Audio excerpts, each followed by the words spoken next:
wake up show. 1, 2, you're now tuned in to the world famous Wake Up Show. You are now rocking with the best. You know what we do here, man. We bring you that real raw hip hop, but also it's called a Wake Up Show because oftentimes we try to get you that information on cats you don't even know about. So we got a legendary cat in the studio right now. The Freeway Rick Ross, not the one you may know, but the original Rick Ross. Say what's up, my man. Hey, what's up, y'all? How y'all doing out there? Yeah, this your man, the real Rick Ross.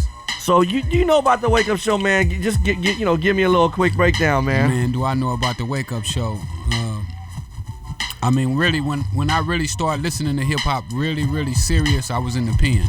Right. And the Wake Up Show is what we listened to in the pen. I mean, y'all had the raw, the uncut. You know, we heard guys that didn't have a record out come on the air and rap their stuff, and it gave us a chance to pick, you know, who we thought was gonna be the next star. So, I mean, when me and Harry-O, when before he started Death Row with Suge, we were laying in the cell listening to the Wake Up Show. So, you know, that's how far back I go with the Wake Up Show. Harry-O, wait. That's another character that you know.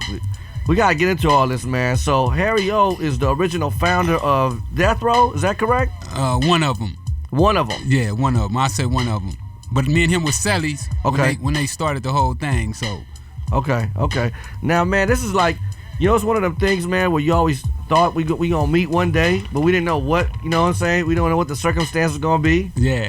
So, well, you know, destiny is supposed to happen, and that's what this is right here. This is destiny. So, you know, my first thing I gotta ask you, man, is how real can we get with the conversation like this? Because, you know, over the years, you hear so many rumors and so many people talking about, you know,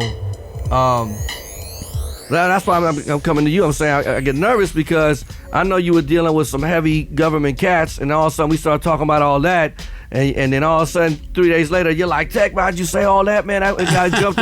So how free are you open to talk, man? I'm wide open. I mean, you know what happened with the government, it has been exposed already, and I'm not the one that exposed it. You know, I was privileged to the conversation, just like everybody else. So, you know, let's go, man. Let's go as far as we can. Okay, man. So let's start in the youth, man. So now you're 10 years old.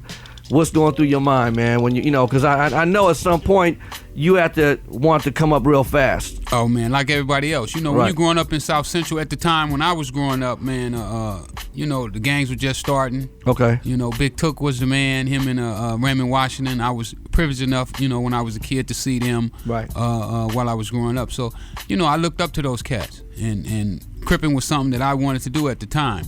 But my mom was one of them old Christian ladies, and she wasn't going for it. Right. So about 13 years old, I started playing tennis. So that kept me out of the gangbanging. But my younger brothers got into tennis?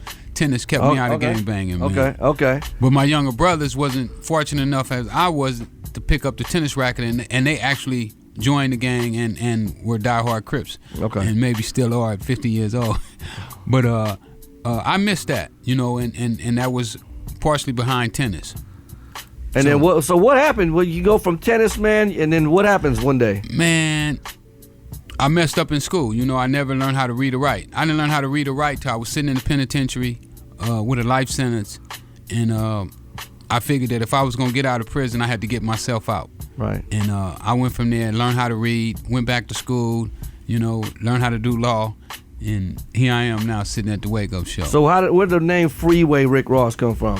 Man, you know, when you're growing up in South Central, there was a lot of Ricks. So I stayed by the freeway, and they started saying Rick to stay by the freeway. But when the police and the news and all these other people they put a whole new twist on it. But it wasn't really like that. You know, when it first started, it was just the guys in the neighborhood. Right. You know, there was a fat Rick, a skinny Rick. Rick stayed by the freeway. A lot of Ricks. It was a lot of Ricks. So well, you know, let's go to current events right now, man. The first thing is now you locked up and you're hearing about this cat named Rick Ross who took your name. Now I'm gonna give y'all the hip hop version of what I think is that maybe, you know, same thing that happened with 50 Cent, because, you know, if the, you know, in some ways you gotta notice, man, a lot of cats look up to you. Some people may not look up to you, but a lot of cats are like, yo, man, that's the OG. He put it down. I get mad respect. Exactly. And so maybe, and I'm just, maybe part of it was respect level. Like, yo, man, he was the kingpin. He was the biggest that did it.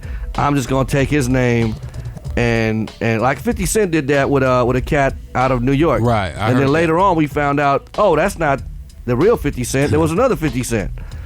I mean, I look at what he did, and as a businessman, it was a smart move. He caught a name that was already hot in the streets, right? And somebody that he thought was gone. He thought I was buried, right? And at times I thought I was buried too. Right. I didn't know if I was gonna ever. We in the pen, and you got that life sentence. You say you're the walking dead.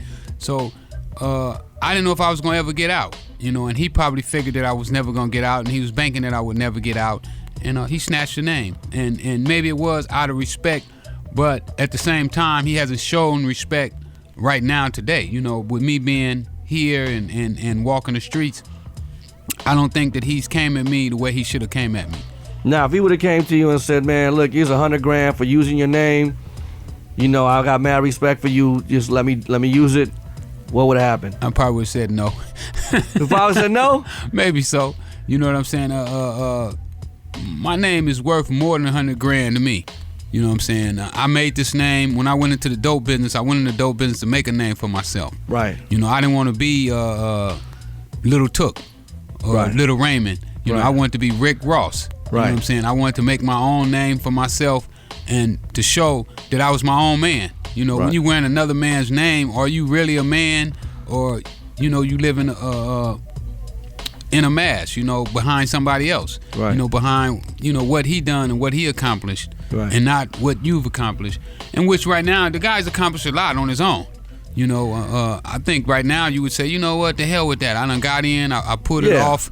Now I'm gonna stand on my own 2 feet, and I'm gonna be William Roberts. I'm gonna make my dad proud of me, because I don't know how his dad could be proud of him when he named himself if my son named himself after another man and I'm still here living live and healthy, I would feel a little, disrespected. I mean, what did I do wrong?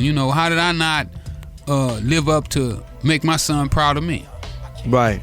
And the thing about it is, like you're saying, man, he's at a level now where I think that's just a rap game. You know what I mean? Where you have to figure out who to be when you come in, because we later on found out he was a correctional officer and never was an inmate at all. Yeah. But he knew that if he came out as a CO out the gate, everybody would be like, Exactly. Because that's the current state of the mentality of people that listen to hip hop. Is like, yo, man, if you ain't real, if it ain't real. But I think, me and Crooked I talked about this one time, that I really think that the West Coast, we've been hurting out here for artists for a while. We have absolutely maybe 2 or 3 that really popped in the past 10 years. And I think that when Biggie and Pac passed away, I think the world, including all the labels, kind of put us under punishment in a weird way. Like, damn, these cats are really real with it out there. Like, we thought it was like some media hype and people getting killed. But they didn't know that the gangs out here are real. Dudes out here don't play, and a lot of other places. Right. They got guys that don't play, but there are some people that play with this lifestyle and don't really know that guys go to prison for life, and guys go to the graveyard. So. Definitely, LA is one of those places that don't play. All right, I want to come back, talk to you a little bit more, man.